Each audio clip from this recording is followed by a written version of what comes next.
আমি বোকা সেজেছিলাম বলেই তুমি ঠকাতে পেরেছ। একবার সঠিকভাবে অঙ্ক কষেই দেখো না, কে জিতে গেল। কাউকে অবহেলা বা ঠকিয়ে তুমি হয়তো কিছুদিন ভালো থাকতে পারো, কিন্তু সারা জীবন ভালো থাকতে পারবে না। জীবনের এমন একটা পর্যায়ে এসে দেখবে, সকলকে অবহেলা এবং ঠকাতে ঠকাতে তুমি নিজেই একদিন এমনভাবে ঠকে এবং অবহেলিত হয়ে বসে আছো। সেদিন দেখবে তোমাকে সহানুভূতি দেওয়ার মতো একটা মানুষ তোমার পাশে নেই। মনে রেখো, সময় সবার একরকম যায় না, সময় পরিবর্তনশীল। আজ তোমার সময় ভালো যাচ্ছে বলে ভাবছো এতদিনের পাশে থাকা মানুষটাকে তোমার আর দরকার নেই, তাহলে ভুল ভাবছ। ঘুরে ফিরে তোমারও খারাপ সময় আসবে, তখন ওই মানুষটাকেই তোমার আবারও দরকার পড়বে। জেনে রেখো, মানুষের প্রয়োজন কখনো ফুরোয় না, শুধু সময়ের ব্যবধানে মানুষের চাহিদার পরিবর্তন হয়।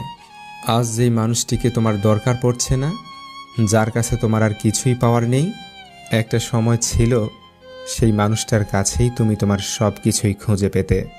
আসলে ব্যাপারটা হচ্ছে, কেউ যখন পাশে থাকে তখন তার মূল্যটা অতটা বোঝা যায় না, যতটা বোঝা যায় মানুষটা না থাকার পর। আজ যাকে তোমার দরকার নেই বলে অবহেলা করে ছুঁড়ে ফেলে দিচ্ছ, একটু ভেবে দেখলেই বুঝতে পারবে এই মানুষটাকেই তোমার জীবনের একটা সময় খুব দরকার ছিল।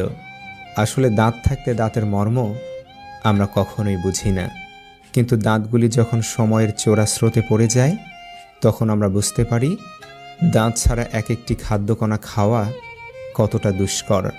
ঠিক তেমনই পাশে থাকা মানুষটার গুরুত্ব আমরা ঠিক তখনই বুঝতে পারি যখন সেই মানুষটা আমাদের কাছে আর থাকে না। তাই পাশে থাকা মানুষটার গুরুত্ব পাশে থাকা অবস্থাতেই করতে শেখো। তাকে অবহেলা করে দূরে সরিয়ে দিও না, তাকে সময় দাও, ভালোবাসো।